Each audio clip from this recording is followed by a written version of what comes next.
వినాయక వ్రతకథ. సూత మహాముని, సౌనకుడు మొదలైన మునులకు విఘ్నేశ్వరుడు పుట్టిన విధానము, ఆ రోజు చంద్రుడిని ఎందుకు చూడకూడదు అనే విషయాలను వివరించడం మొదలుపెట్టాడు. ఒకప్పుడు ఏనుగు రూపంలో ఉన్న గజాసురుడు అనే రాక్షసరాజు పరమశివుడిని గురించి తీవ్ర తపస్సు చేయడం ప్రారంభించాడు. అతని తపస్సుకు మెచ్చి పరమశివుడు ప్రత్యక్షమై ఏదైనా వరం కోరుకోమన్నాడు. అప్పుడు గజాసురుడు, స్వామి, మీరు ఎప్పుడూ నా ఉదరం లోపలే ఉండాలి అని కోరుకున్నాడు. మహేశ్వరుడు అతని కోరిక తీర్చేందుకు గజాసురుడి పొట్ట లోపలికి ప్రవేశించి అక్కడే ఉండసాగాడు. ఇదిలా ఉంటే కైలాసంలో పార్వతీదేవి భర్త జాడ తెలియక అన్ని చోట్ల వెతుకుతూ కొంతకాలానికి శివుడు గజాసురుడి పొట్టలో ఉన్నాడని తెలుసుకుంది. కానీ శివుడిని ఏ విధంగా బయటికి రప్పించాలో తెలియక ఎంతో బాధపడి చివరికి విష్ణుమూర్తిని ప్రార్థించి తన భర్త విషయం చెప్పింది. ఓ మహానుభావ, పూర్వం భస్మాసురుని బారి నుంచి నా భర్తని కాపాడి నాకు ఇచ్చావు. ఇప్పుడు కూడా ఏదైనా ఉపాయం ఆలోచించు అని కన్నీళ్లు కార్చింది. విష్ణుమూర్తి పార్వతీదేవిని ఓదార్చి పంపేశాడు. అప్పుడు శ్రీహరి, బ్రహ్మ మొదలైన దేవతలను పిలిచి గజాసురుని చంపేందుకు గంగిరెద్దులను ఆడించేవాడిగా వెళ్లడమే సరైనది అని నిర్ణయించాడు. శివుడి వాహనం నందిని ఒక గంగిరెద్దుగా తయారు చేసి బ్రహ్మ మొదలైన దేవతల చేత తలకొక వాయిద్యం ఇచ్చాడు. తాను చిరుగంటలు, సన్నాయి తీసుకొని గజాసురుడు ఉండే గజాసుపురం దగ్గరకు వెళ్ళాడు. అక్కడ గజాసురుడి ఎదురుగా నందిని చక్కగా ఆడించాడు. ఆ గంగిరెద్దు ఆట చూచి గజాసురుడు ఆనందం పొంది, మీకు ఏం కావాలో కోరుకోండి, నేను ఇస్తాను అని అన్నాడు. అప్పుడు శ్రీహరి, ఇది శివుడి వాహనం నంది, శివుడిని వెతికేందుకు వచ్చింది కాబట్టి శివుడిని ఇవ్వు అని కోరాడు.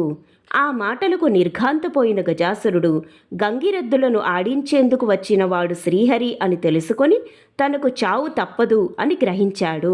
అప్పుడు తన పొట్ట లోపల ఉన్న శివుడిని, నా శిరస్సు అందరికీ పూజనీయంగా ఉండాలి, నా చర్మం నువ్వు ధరించాలి అని కోరుకున్నాడు. తర్వాత తనను చంపేందుకు శ్రీహరికి అనుమతి ఇచ్చాడు. నంది తన కొమ్ములతో గజాసురుడి పొట్టను చీల్చగా లోపల నుంచి శివుడు బయటికి వచ్చాడు. హరి శివుడితో, చెడ్డవారికి ఇలాంటి వరాలు ఇవ్వకూడదు, ఇస్తే పాములకు పాలు పోసినట్టే అవుతుంది అని చెప్పాడు. తరువాత బ్రహ్మ ఇతర దేవతలకు వీడుకోలు పలికి తాను కూడా వైకుంఠానికి వెళ్ళిపోయాడు. శివుడు కైలాసానికి వెళ్ళిపోయాడు. వినాయకుడి పుట్టుక. కైలాసంలో ఉన్న పార్వతీదేవి శివుడు వస్తున్నాడన్న వార్త విని తలస్నానం చెయ్యాలని నిర్ణయించుకొని నలుగుపిండితో ఒక పిల్లవాడిని తయారు చేసింది. అతనికి ప్రాణం పోసి గుమ్మం ముందు కాపలా ఉంచింది. స్నానం చేసిన తరువాత నగలతో అలంకరించుకుని శివుడి కోసం ఎదురు చూడడం మొదలుపెట్టింది. ఇదిలా ఉండగా శివుడు లోపలికి వస్తుండగా గుమ్మంలో ఉన్న పిల్లవాడు అడ్డగించాడు. కోపం తెచ్చుకున్న శివుడు త్రిశూలంతో ఆ బాలుడి కంఠం నరికాడు. లోపలికి వెళ్ళిన శివుడికి పార్వతీదేవి ఎదురు వచ్చి పూజించి కూర్చోబెట్టి మాట్లాడుతుండగా గుమ్మంలో ఉన్న బాలుడి ప్రసక్తి వచ్చింది. అప్పుడు శివుడు తాను చేసిన పనికి బాధపడి పార్వతీదేవిని ఓదార్చి ఉత్తర దిశగా తలపెట్టి నిద్రించుచుండిన ప్రాణితలను నరికి తెచ్చి ఆ కుర్రవాని ముండమునకు అతికింపుడు అని తన పరివారమును ఆదేశించెను. వారికి ఒక్క ఏనుగు మాత్రమే ఆ విధముగా నిద్రించుచూ కనిపించెను. వారు ఆ ఏనుగు తలను తెచ్చి ఆ బాలునికి అతికించి ప్రాణం పోశాడు. అతనికి గజాననుడు అనే పేరు పెట్టి పెంచుకోవడం ప్రారంభించారు. గజాననుడు కూడా భక్తితో తల్లిదండ్రులకు సేవలు చేయసాగాడు. అనింద్యుడు అనే ఎలుకను వాహనంగా చేసుకొని తిరగడం మొదలుపెట్టాడు. కొంతకాలానికి పార్వతీ పరమేశ్వరులకు కుమారస్వామి పుట్టాడు. అతడు మహావీరుడు. నెమలి అతని వాహనము. విఘ్నేశ ఆధిపత్యము. ఒకరోజు దేవతలు, మునులు, మానవులు పరమేశ్వరుని సేవించి విఘ్నములకు ఒక అధిపతిని ఇవ్వండి అని కోరారు. తాను పెద్దవాడిని కాబట్టి ఆ నాయకత్వ పదవి తనకే ఉండాలని గజాననుడు కోరాడు. గజాననుడు పొట్టిగా ఉంటాడు, తగిన అర్హతలు లేవు కాబట్టి ఆధిపత్యం తనకే ఇవ్వాలని కుమారస్వామి తండ్రిని కోరాడు. శివుడు వారితో, మీలో ఎవరు 3 లోకాల్లోని పుణ్యనదుల్లో స్నానం చేసి ముందుగా నా దగ్గరికి వస్తారో వారికి ఆ ఆధిపత్యం ఇస్తాను అని చెప్పాడు. కుమారస్వామి తన నెమలి వాహనం మీద ఎక్కి వేగంగా ముల్లోకాలు తిరగడానికి వెళ్ళిపోయాడు. గజాననుడు బాధపడుతూ తండ్రి దగ్గరికి వెళ్ళి నమస్కరించి, అయ్యా, నా గురించి తెలిసి కూడా ఈ విధంగా చెప్పడం మీకు సరైనదా? మీ పాద సేవకుడిని, నా యందు దయచూపి తగిన ఉపాయం చెప్పండి అని వేడుకున్నాడు. శివుడు నారాయణ మంత్రం జపిస్తూ 3 సార్లు తల్లిదండ్రుల చుట్టూ ప్రదక్షిణం చెయ్యాలి. ఇది అన్ని తీర్థాలలో తిరిగిన స్నాన ఫలితాన్ని ఇస్తుంది అని చెప్పాడు. వినాయకుడు అదే విధంగా చేశాడు. ఆ మంత్ర ప్రభావం వల్ల గంగానదిలో స్నానమాడేందుకు వెళ్ళిన కుమారస్వామికి తనకంటే ముందుగానే గజాననుడు ఆ నదిలో స్నానమాడి తనకు ఎదురుగా వస్తున్నట్టు అనిపించింది. అతనికి 3,50,00,000 నదుల్లో కూడా తనకంటే ముందుగానే గజాననుడు స్నానం చేస్తున్నట్టు కనిపించాడు. ఇది చూసి ఆశ్చర్యపోయి కైలాసానికి వెళ్ళి తండ్రి దగ్గర ఉన్న అన్నను చూసి నమస్కరించి తన బలాన్ని తిట్టుకుని, తండ్రి, అన్నగారి మహిమ తెలియక ఆ విధంగా అన్నాను, క్షమించి ఆ ఆధిపత్యం అన్నగారికే ఇవ్వండి అని ప్రార్థించాడు. భాద్రపద శుద్ధ చతుర్థి రోజున పరమేశ్వరుడు గజాననుడికి విఘ్నాధిపత్యం ఇచ్చాడు.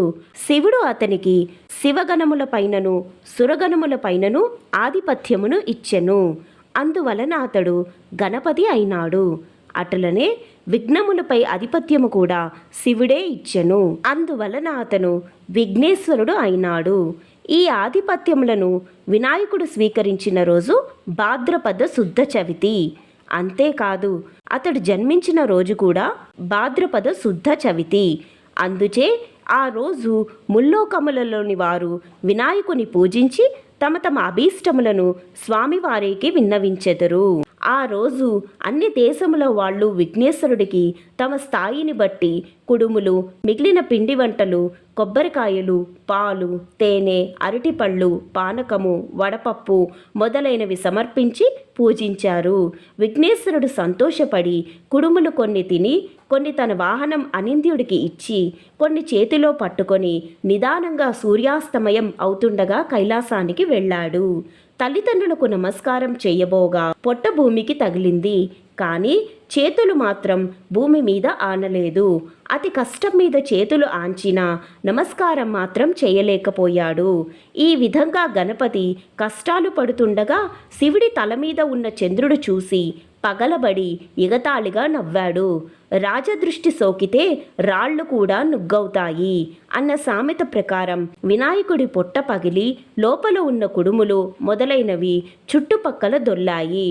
వెంటనే వినాయకుడు మరణించాడు. పార్వతి ఏడుస్తూ చంద్రుణ్ణి చూసి, పాపాత్ముడా, నీ దృష్టి తగిలి నా కుమారుడు మరణించాడు. కాబట్టి నిన్ను చూసిన వాళ్ళు పాపాత్ములై నీలాప నిందలు పొందుతారు అని శపించింది. ఋషిపత్నులకు నీలాప నిందలు. అదే సమయంలో సప్త మహర్షులు యజ్ఞం చేస్తూ తమ భార్యలతో అగ్ని ప్రదక్షిణం చేస్తున్నారు.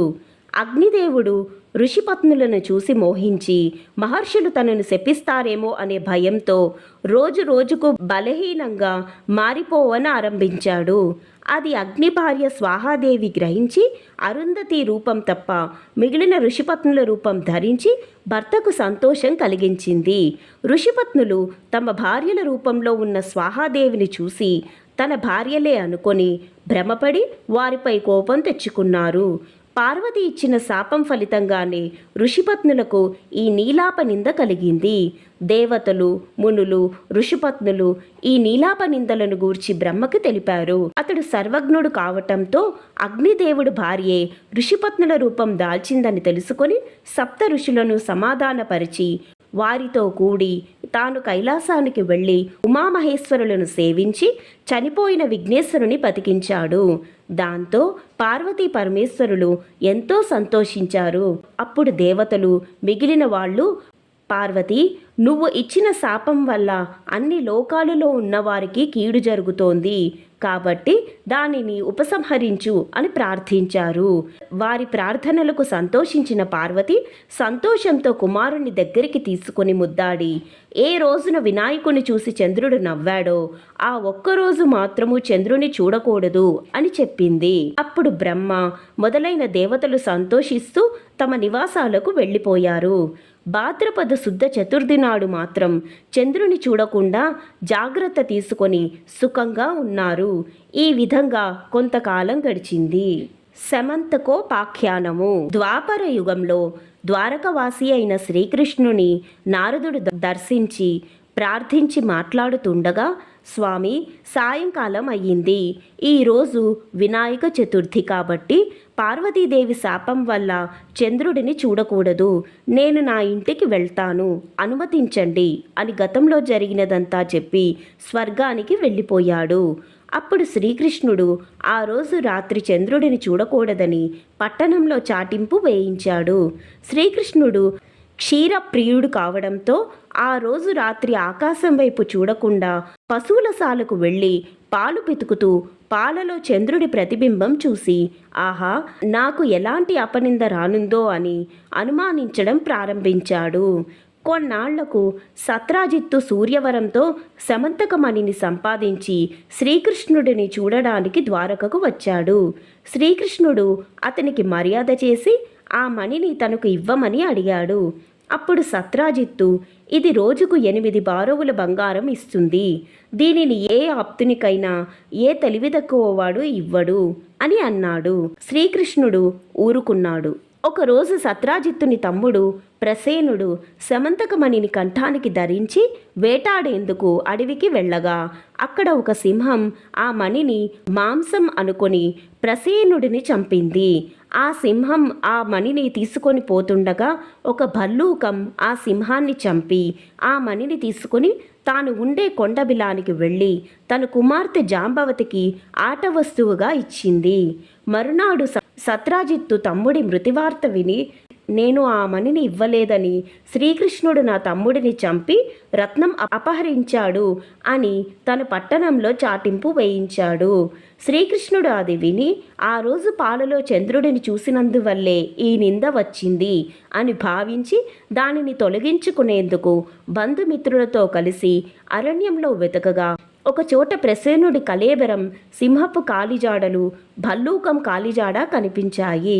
వాటిని అనుసరించి పోతూ ఒక పర్వత గుహద్వారంలో పరివారాన్ని వదిలి తానొక్కడే లోపలికి వెళ్ళి అక్కడ ఉయ్యాలకి కట్టెబడి ఉన్న మణిని తీసుకొని తిరిగి వచ్చుచుండగా అది చూసి వింత మనిషి వచ్చాడు అంటూ జాంబవతి కేకలు వేసింది.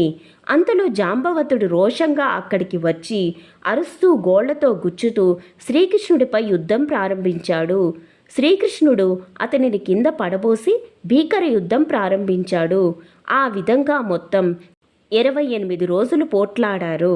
చివరకు జాంబవంతుడు శక్తిహీనుడై తనతో పోట్లాటకు దిగినవాడు రావణ సంహారి అయిన శ్రీరామచంద్రుడే అని అర్థం చేసుకొని నమస్కరించి, దేవాదిదేవా, ఆర్తజన రక్షక, నిన్ను త్రేతాయుగంలో రావణాది దుష్ట రాక్షసులను చంపేందుకు వచ్చిన శ్రీరామచంద్రుడని అర్థం చేసుకున్నాను. అప్పుడు నన్ను మీరు ఒక వరం కోరుకోమన్నారు. నేను తెలివి తక్కువగా మీతో ద్వంద్వ యుద్ధం చేయాలని కోరుకున్నాను. త్వరలో అది జరుగుతుంది అని మీరు చెప్పారు. అది మొదలు మీ నామస్మరణ చేస్తూ అనేక యుగాలు గడుపుతూ వచ్చాను.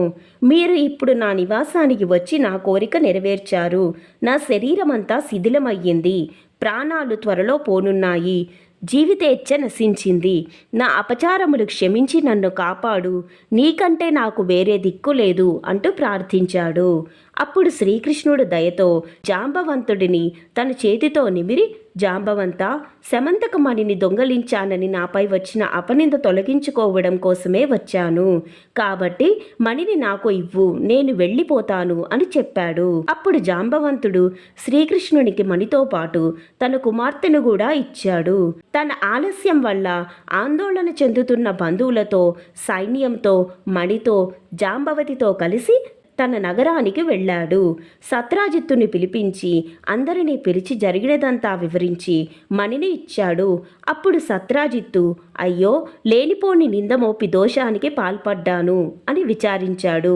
మణితో పాటుగా తన కుమార్తె సత్యభామను కూడా ఇచ్చి తన తప్పు క్షమించమని వేడుకున్నాడు. శ్రీకృష్ణుడు ఒక శుభముహూర్తంలో జాంబవతి సత్యభామలను వివాహమాడాడు. అప్పుడు దేవతలు మునులు శ్రీకృష్ణుడిని స్తుతించి, మీరు సమర్థులు కాబట్టి నీలాప నింద పోగొట్టుకున్నారు, మాలాంటి వారు ఏమి చేయగలరు అని ప్రార్థించారు.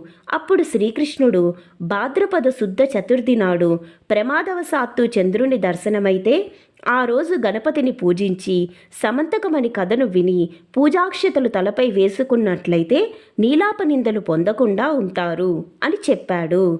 దాంతో దేవతలు మునులు సంతోషించి తమ ఇళ్లకు వెళ్ళిపోయారు.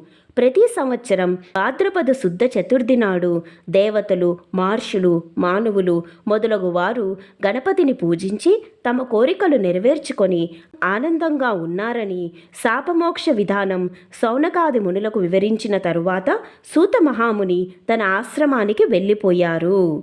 సర్వే జనా సుఖినో భవంతు. వినాయక వ్రతకథ సమాప్తః. విఘ్నేశ్వరార్పణమస్తు.